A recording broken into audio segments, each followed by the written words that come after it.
Hi, it's Taylor from Doom to Fail. Welcome to our last spring break episode. This one is on the Hindenburg. This is a good one to end with because it's not going to make you want to travel for a smidge. Not that you're going to ever travel on a Zeppelin. Like, I'm sorry, you're not. But let's learn about the Hindenburg. So, you probably know that it crashed and it was a Zeppelin, which is like a blimp. Same thing, they're a little bit different.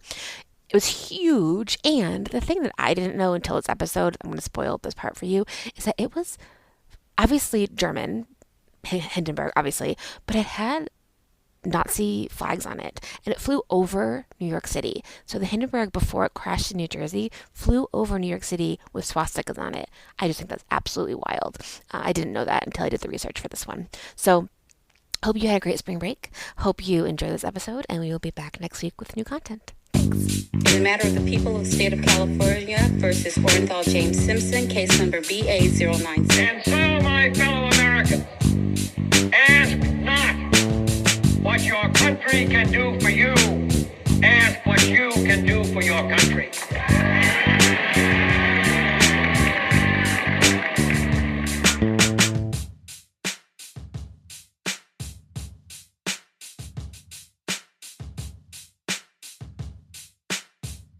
I was thinking, am I getting too close to history stuff? It's fine. Okay. If I overstep, you'll tell me, right? I'll let you know. Okay. We have boundaries. Okay, perfect. Cool. Perfect. Cool. Well, thank you. I'm gonna maybe watch some Keystone Cops later. Watch It looked bumble around. it looked funny. I mean, Buster Keaton was in it. Yeah, he's funny. And then one of Fatty's nephews was in it too. And so Oh, it's cute. just, I don't know, it's just like a cool little time capsule of like the 1920s. Yeah, totally. I love it. Well, I'm actually going further in the future than 1920 than Wow. is today. I know. Wow. It's crazy. Okay. Yeah. So I was thinking about you being in Ireland and flying there, and you had mentioned that you wanted to go to Belfast to see where the Titanic launched from, and then I was thinking like, what else went from Europe to America? And like we've been trying to really crack this code of getting across the pond for centuries. So another famous thing that went from Europe to the US was an airship called the Hindenburg. Oh, that's So awesome. I'm going to tell you about the tragedy of the airship Hindenburg. The Hindenburg was made by the Zeppelin Company, also known as Luftschiffe Zeppelin. It was founded in 1908 by Count Ferdinand von Zeppelin. So, like, the guy's name is Zeppelin, which is fun. He was a German inventor, an aviation pioneer, and he was born on July 8th, 1838 in Constance, Germany. So we're like, it starts off in like the early 1900s, and then the Hindenburg, you'll find out, crashed in 1937. So that's kind of where the story ends. Count von Zeppelin had a distinguished military career. He was in the Prussian army. During his military service, he gained experience in engineering and aeronautics. So this is like the very beginning of like maybe we can do stuff in the sky.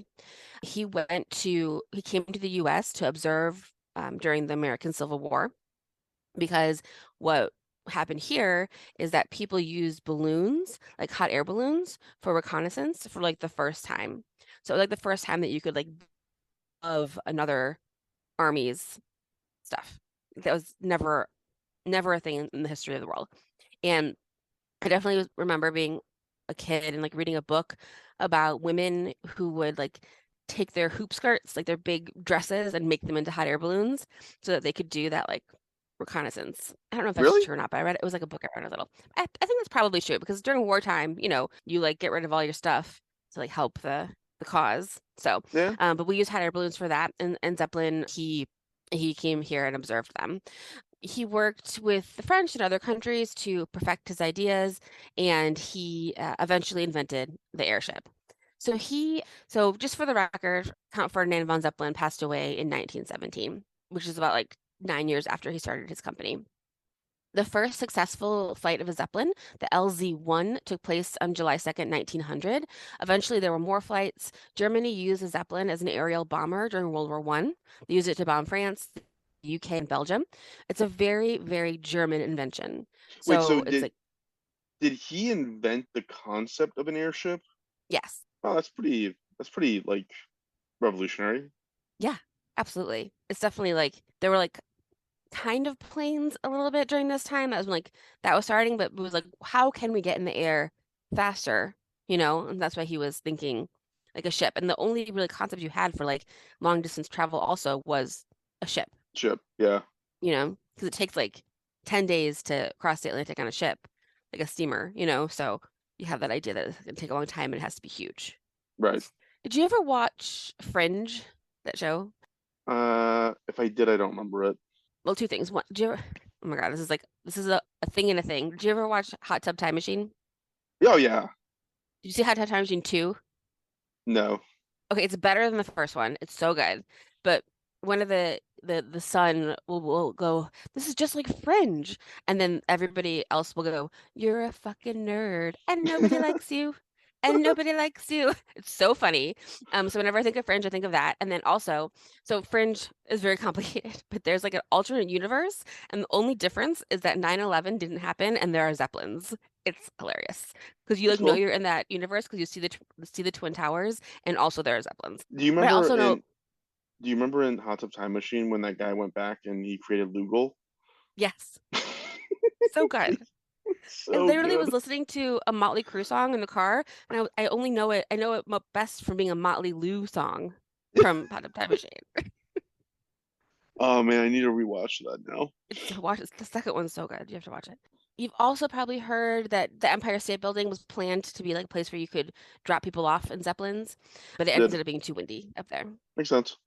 Yeah. So the basic framework of a Zeppelin is an oblong shape. You know what it looks like. It has an aluminum frame because aluminum is very light. It's covered in fabric. The fabric is painted over with a few layers of like special paint and chemicals to make it sturdy. The Zeppelin itself is full of hydrogen. Hydrogen is lighter than air, so it floats, but it's obviously very flammable. Like Yeah. that's the thing. When a better gas to use than hydrogen would be helium, but helium is a naturally occurring gas, and we're currently in a helium shortage. During the early 1900s, when the Germans were like, "Oh, we should try helium," the only people that really had an abundance of helium was the United States, and we would not give it to them. Okay. So they So had no they choice had to but to use use hydrogen. yeah. Right now, scientists estimate that at the current rate of global consumption, we have enough helium for like another 100 to 200 years, and then it'll be over. No more So balloons. in 300 years, yeah, no balloons at your birthday parties.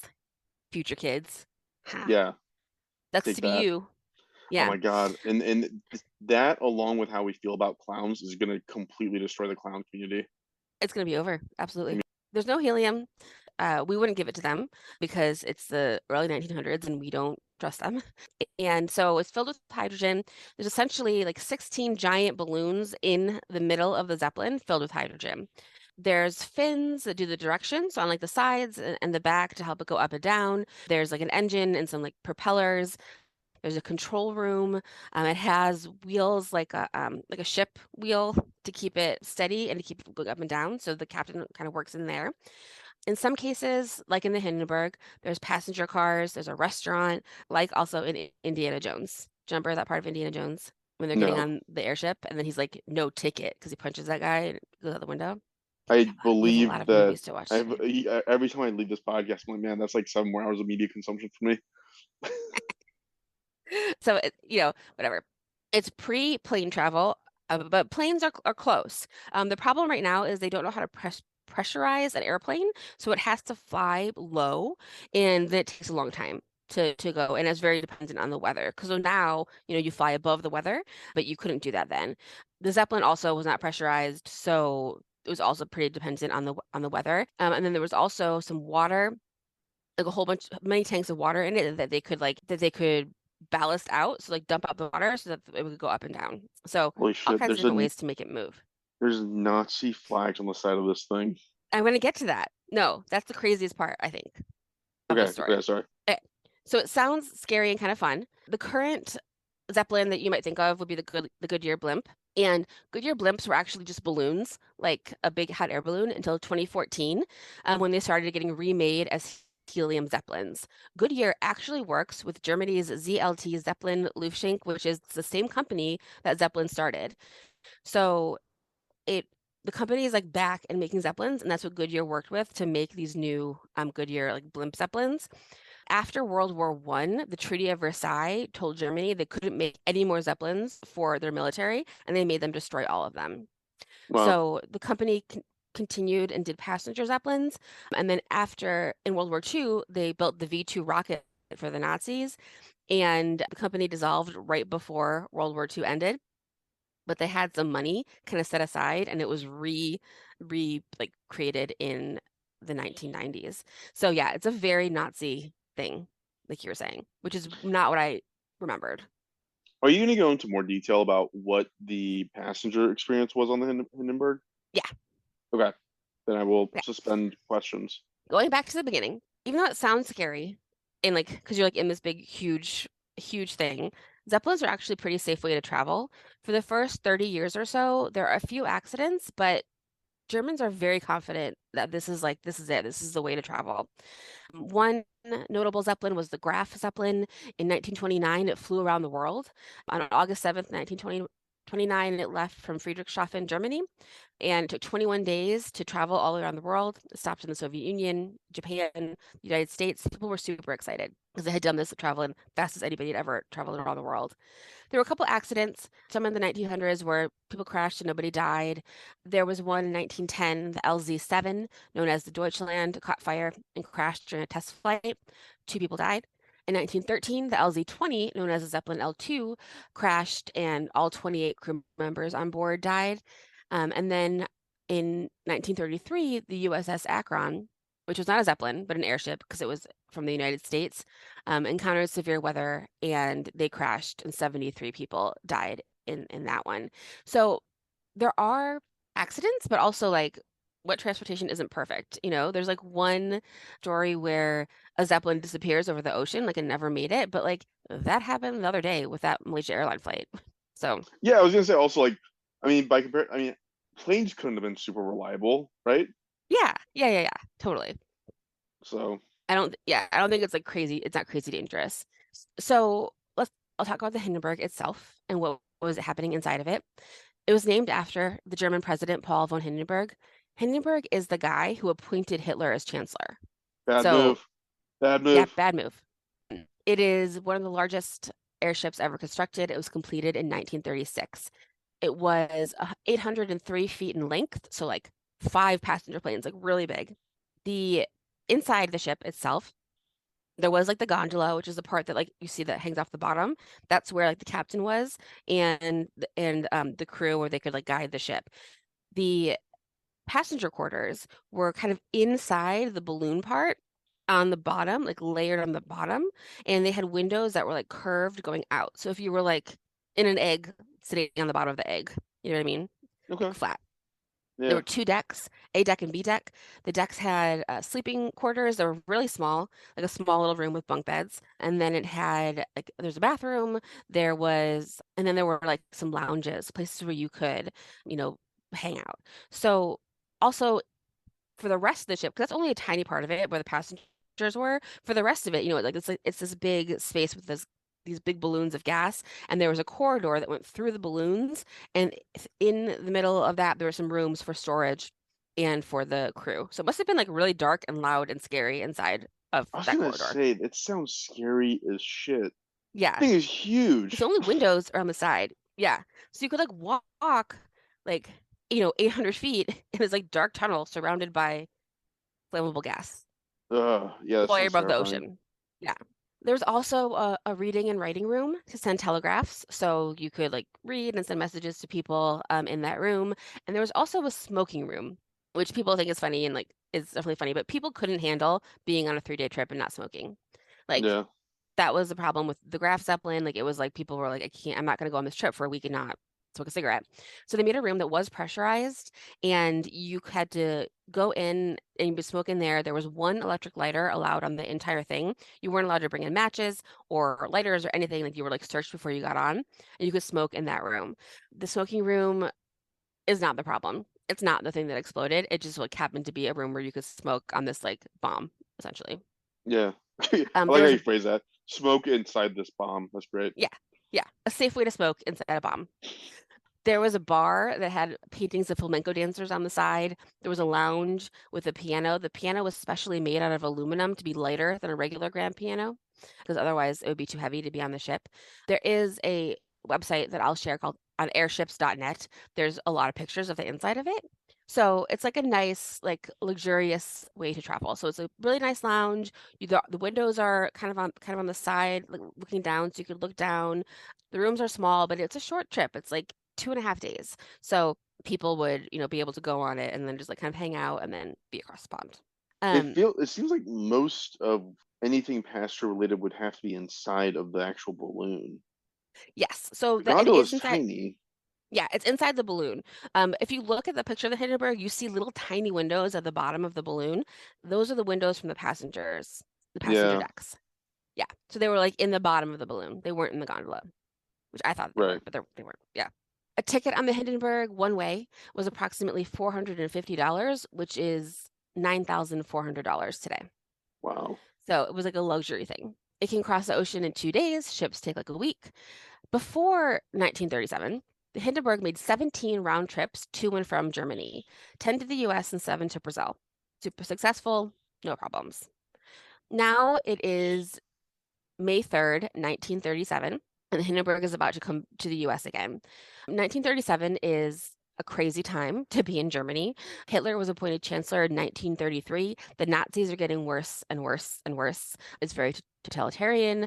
It's a year before Kristallnacht when they started to be like very publicly violent towards Jews, but they've been doing terrible things for years now. There's propaganda, there's the Gestapo, there's the SS. It's a year before the official outbreak of World War II, but Germany is starting to invade other countries. So it's like it's starting gearing up for war. Someone actually wanted to rename the Hindenburg the Hitler, which is Ugh. like unbelievable. But also like Hindenburg isn't a good guy, but it just doesn't have the same like tone Yeah, as naming it the Hitler. the visceral reaction isn't quite there. Yeah, not the same. So this is the thing that I think is crazy. There's like very scary propaganda posters that show like the Hindenburg and Zeppelins with the swastika, with like the eagle, with like the scary German Yeah, things. Do you remember when we went to that German propaganda yeah, exhibit at the library? yeah, So yeah, it was at the LA Public Library like several years ago, but we went and it showed a bunch of the propaganda, and then some of the takeaways were like, imagine what they could have done with the internet. Like it could be exponentially more scary now. And then also like this happened because good people were like, it's no big deal. And then it got out of control and then it was too late, you know? yeah. So it was like I thought that was a very good message. Like you have to stand up right now before bad things So happen. there is something unusually daunting and scary about this thing with Nazi symbology all over it because it's just a giant. I mean, it looks like a missile. Like it looks like It a looks like a giant missile. bomb. Like a Yeah, big silver thing. Yeah, totally. And like swastikas are fucking scary. Like yeah, same with like hearing the word Hitler, like you're afraid. Like it's a scary symbol to see. So the Hindenburg leaves Germany on May 3rd, 1937. 97 people were on board. They approached the US on May 6th, so 3 days later. They're heading for Lakehurst, New Jersey, and that's where the landing strip is and where they can land. There's also a lot of reporters there. The Zeppelin company really wanted reporters to be there whenever they landed. This was the first flight of the season, so they wanted everybody to, record it and be like, Zeppelins, they're awesome, you know. So the weather starts to get bad. It starts to get rainy. It starts to get kind of windy. And so they need to delay their landing. So they swing by New York City. And this is the part that's fucking insane because they flew an airship with swastikas on it over New York City. Like that blows my mind. yeah. There's video of it. But at that time, that was just a country's flag, right? It didn't No, have I that know. meaning. Oh, Yeah, but yeah, but you like kind of knew, like I feel like people did not know. It wasn't like zero. Like you knew that, yeah, like, and also people were still probably mad at Germany since we just did this. right, right. The Empire State Building was built in 1931, so people could have been on top of the Empire State Building 100 or so stories up, like watching this. And I have video of it that I'll share. When I was living in New York City, I worked at a hedge fund, and I was on the 38th floor of a building overlooking Central Park. It was beautiful and an awesome view. I saw two crazy things from being up there. I saw the space shuttle being brought to DC on top of an airplane. I Yep, remember that happened. It was like yep. hugging it. It was super I saw cute. that too, actually. Yeah. So I watched that out the window, and I also saw the Miracle on the Hudson plane in the Hudson. You saw that Um, landing? I didn't see it crash, but I saw it floating, and I knew it was happening because my friend Juliana from work, she had left work early to go home to New Jersey, and she was on the ferry that pulled people out of the water. Wow. So she was like literally like giving people her coat and pulling them out of the water, but I saw it floating from the building that I was in. So you see crazy things What an flying experience. over New York City. But I had never heard that it had swastikas on it. The Hindenburg had swastikas, so that kind of blew my mind. Please do. Um, If you do Hindenburg, New York City, would you see it? yeah, there's a 5 minute newsreel from Britain. I'll send you the link and you can see it and it shows it like a video. Wow. Yeah, that is kind Yeah. of crazy. So the weather's getting It bad. looks like an act of aggression. It doesn't look like That's what I'm saying. It's scary. Like yeah. it's scary. And they've used Zeppelins to bomb, the UK during World War One. Like they've used them for that thing. Yeah. So now it's heading back towards New Jersey. It was about a 12-hour delay that they had because of weather. So they're kind of like floating around trying to figure out when they can land. The captain, Max Pruss, is attempting to maneuver the airship for landing. It took about 3 hours to get from New York to New Jersey. So technically they could have waited more, but because like they don't really like they could kind of float up there for indefinite amount of time, but they wanted to land and get going. There are passengers waiting to return to Germany. So they were going to flip it around and go right back to Germany. So they started to, as they start to kind of go into New Jersey, the back of the Hindenburg is a little low, like lower than you'd expect it to be. So they start dropping some of the water ballast to kind of get it to go up. You don't know exactly what was happening because there isn't like a black box of recording, so you don't know exactly what they were thinking. They could have potentially like had sent a guy back to like check on it, what was going on inside of it. They dropped their anchor lines. So they dropped their anchor lines and those hit the ground. And approximately 4 minutes later, flames erupted. And that's what you see in the newsreels is it burning. So have you heard Herbert Morrison's live account Oh of yeah. the humanity? Okay, I'm gonna read Oh it in yeah. a second. But also, do you remember in like elementary school learning about War of the Worlds Oh yeah, yeah. in The Orson Welles? Orson Welles. Yep, yep. And they like make it seem they did when I was like in third grade. Like people were dumb for believing that War of the Worlds was happening and that it was like their fault. But if you ever really listen to it, it's fucking scary. It sounds like a newsreel. Like you wouldn't know that it was someone acting. The only thing that's really kind of weird is like the time doesn't make sense, but I don't know how you would know it wasn't real. Like, Yeah, I mean that form of entertainment didn't exist. So like why yeah, would you yeah, why would you ever assume wasn't real? yeah. So okay, I'm gonna do my best Herbert Morrison impression. Let's hear it. Ready? Okay. So he's with Charlie, his engineer. Charlie is his like engineer, and Herbert Morrison is a reporter from Chicago. So he says, it's starting to rain again. The rain sucked up a bit. The back motors of the ship are just holding it, just enough to keep it from. It's burst into flames. It's burst into flames, and it's falling. It's crashing. Watch it, folks. Get out of the way. Get out of the way. Get this, Charlie. Get this, Charlie. It's burning. It's crashing. It's crashing. Terrible. Oh my. Get out of the way, please. It's burning, bursting into flames, and it's falling, and the mooring mast and the folks between. Oh, this is terrible. This is one of the worst catastrophes in the world.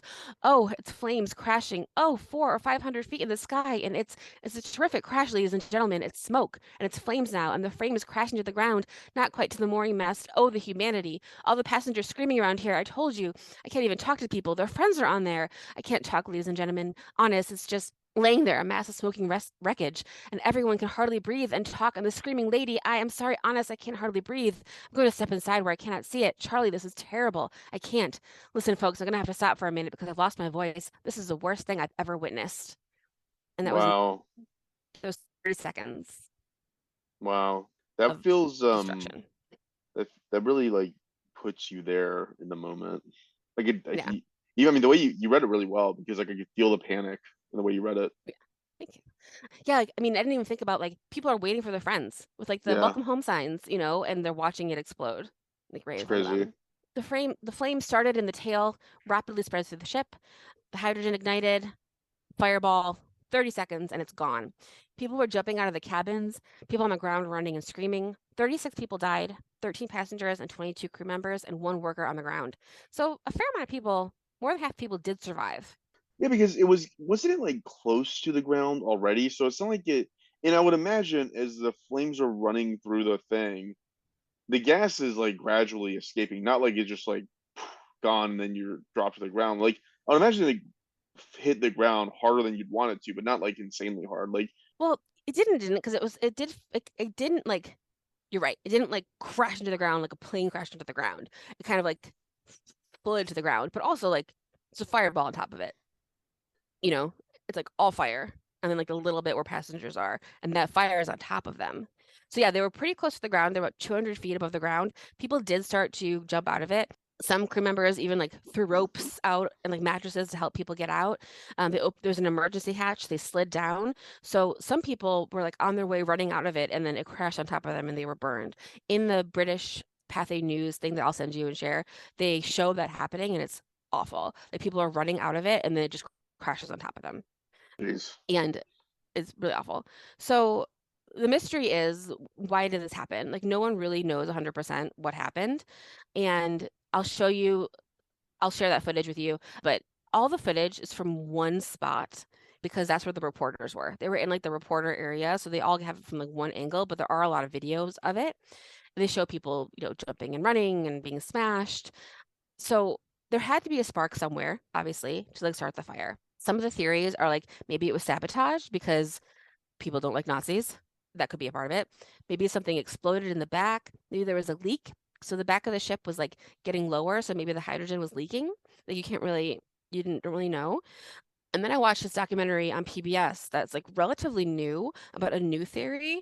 A man named Howard Schenck, his uncle was there and had a video camera. Like it was like a wind up video camera, but he was in a different spot. So we got a different angle from the Hindenburg that no one had seen before. And from that, they flew to Germany with like some experts, and they did some experiments. And what they discovered, and I think this is pretty convincing, is because it was raining, the ropes were wet, and the top of the Zeppelin was wet as well. And when they dropped the ropes and the ropes hit the ground, it like Oh, connected it, and then the whole thing became electrical. And then once that happens, the water creates a spark. So it's like why you don't have like a toaster in the oven, in the right. bath. You know what I mean? And so when they did their experiment, they electrified the rope and then the top of the Zeppelin, they got it wet, and it took 4 minutes to catch on fire, which is exactly what happened on Oh the wow. Hindenburg. So I'm pretty convinced by that. I thought it was really interesting. So because they were like rushing to go down in the rain, and just like the way it connected happened to like cause a spark. So but they don't know, and we'll never really know for sure because all the evidence is destroyed. It's just like destroyed. There's nothing. There's just like burned aluminum girders or whatever. So after this, there were no more transatlantic Zeppelin flights. It was over. People still had, like a ticket to go back that day, and they didn't, obviously. Planes started to get more sophisticated, and then also like we're folding into World War II, so there's other things to think about. The last Zeppelin airship constructed by the company was the LZ-130 Graf Zeppelin II. It flew in 1938, but it didn't go across the ocean again. It was used for like sightseeing and Nazi propaganda during World War II. Right. I kind of think that I would go on one because it seems like so weird. Like I feel like we don't even talk about like the 2 days over the ocean on this. That's crazy. It sounds super scary, but like fun, right? It it definitely sounds scary. Yeah. So, I mean, also at that hedge fund that I worked at in New York, they would like companies who wanted you to like invest in them would like give you stuff. And two of the guys I worked with got to go on the Goodyear blimp, and they said it was really, really loud. That was like their biggest takeaway because like you're like low, and the windows can be like opened. So like Yeah. it's like a loud thing. So now you can kind of do that, and I think you can also do like sightseeing blimps like around, obviously. But I also feel like I would not go on a hot air balloon. So I don't know. I read something that hold on, I'm looking this up. There are only 25 blimps in the world right now. Huh. Yeah, they're super rare apparently. Only Blimp or half of them Zeppelin? are Because in use. Oh, I guess they're different, right? yeah, like a blimp is like a balloon, like a big balloon, and a Zeppelin has like whatever the like metal inside. There were 119 Zeppelins built. I mean, there wasn't a lot of either, basically. Yeah, And if any I mean they're so exist, big. Like where do you put them? Yeah. yeah, the whole parking thing is really wild. How you're supposed to just like tie it up to, I don't know. It's cool. It's cool. I would definitely I would love to ride in the Goodyear blimp. I don't think I do a Zeppelin. I do the Goodyear blimp. That's fair. I'd like to do like I think it'd be cool to like sleep in a Zeppelin. Do like a one night one. I don't know if it's possible, but it But sounds pretty cool. there's something about like vast open spaces that just scares the hell out of me. No, I feel like it Knowing would that be, you're inside that giant what is it, 800 feet? yeah, It's so scary to so me. scary. So Yeah. scary. I don't know, but I feel like it's safe. I feel like now it feels like it would be safer because they have like computers and also I would want a parachute. Like I know how to Yeah. do that, but I'd like Wait, ride around. wait, so there's actually a page on the Goodyear website on how to get on the blimp. Ooh, can you like sign up? Oh, they might invitation only. All right, let's get on that list. Okay, we're gonna have to call our agent and tell them to hook us Yeah, up. that's what we want. That's our next step. Figure it out, Definitely don't Larry. want to be a blimp named doomed to fail. Ugh, Want to be a blimp that's like very successful. yeah. We're doing great. So yeah, that's it. They don't really know what happened. Zeppelins kind of went away. They're kind of like a cool nostalgia thing to think about, like that we thought it was going to be the thing and planes ended up being the thing. I think a red flag for this and for a lot of like transatlantic travel, like the Titanic, is like, you want to go to Europe and you want to come to the US and you want to connect it, you want it to be fast and luxurious and like super fun. So one more thing that I wanted to mention real quick is another thing that they tried to do that ended up failing to go back and forth from Europe and the US was the Concorde. Oh yeah, Remember the Concorde? So yeah. just a couple bullets on the Concorde. It was a supersonic jet that flew from the US to mostly to NYC to London, also flew to Paris and Singapore. The first flight was in 1976. The fastest flight was on February 7th, 1996. The Concorde flew from New York to London in 2 hours and 52 minutes at the speed of Mach 2. That's Like so crazy. right now, it takes 7 hours to get to for that flight. Yeah, I've read a lot about the Concorde about how like given how fast it flies and how superheated the air outside gets, the thing like is elastic, like it expands and Yeah, contracts like dramatically. it It's has a kind of sonic wild. boom. Yeah, Yeah. yeah. Well, And they don't go sonic until they hit the Atlantic, I don't think. right, because loud. Yeah, it would just shatter everybody's windows. Yeah, yeah. So they it's also very loud. Like I know someone who took it and she said it was very loud because they're like going like supersonic through the air. It was also very luxurious, very expensive. It could hold 100 people, only like 100 people at a time, passengers. And so because it's so fast, very similar to the Hindenburg disaster, there was one big disaster on July 25th, 2000. A Concorde crashed shortly after taking off from Charles de Gaulle Airport. What happened was a strip of metal on the runway caused a tire to burst, leading to rupture the fuel tank. The fuel ignited, massive fire, loss of control. The aircraft crashed into a hotel, resulting in the deaths of all 109 people on board and 4 people on the ground. Remember this? The flights were halted. There was a test flight a few days later that had engine failure. It returned safely, but that was the end for the Concorde as well. In 2003, it was grounded for good.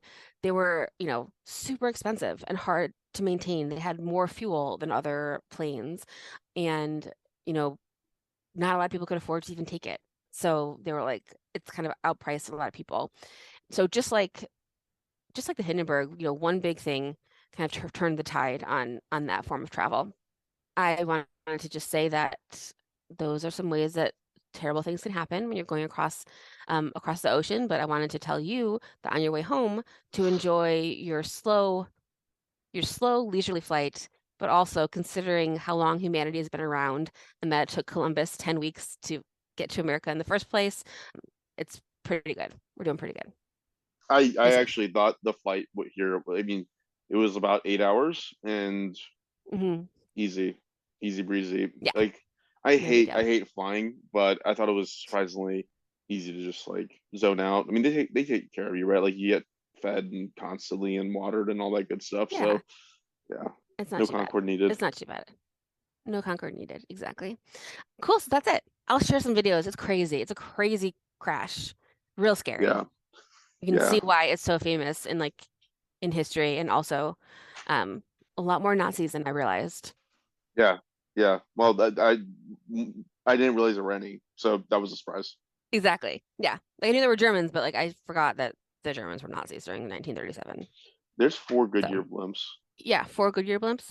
Yeah, they even have one in Europe. Oh, good for them. Shame they don't let people ride on it. Awesome, Tyler. That was cool. Sorry, I'm gonna lean back Cool. up.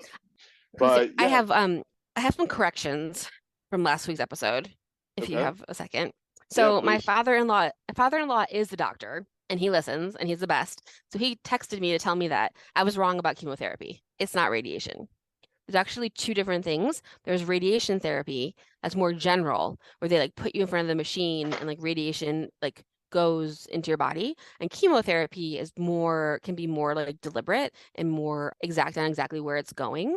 So it's like not radiation, it's like different kinds of drugs that are meant to stop the cancer from growing. So they both have the same goal, which is to kill and change the cancer cells so that they don't grow anymore.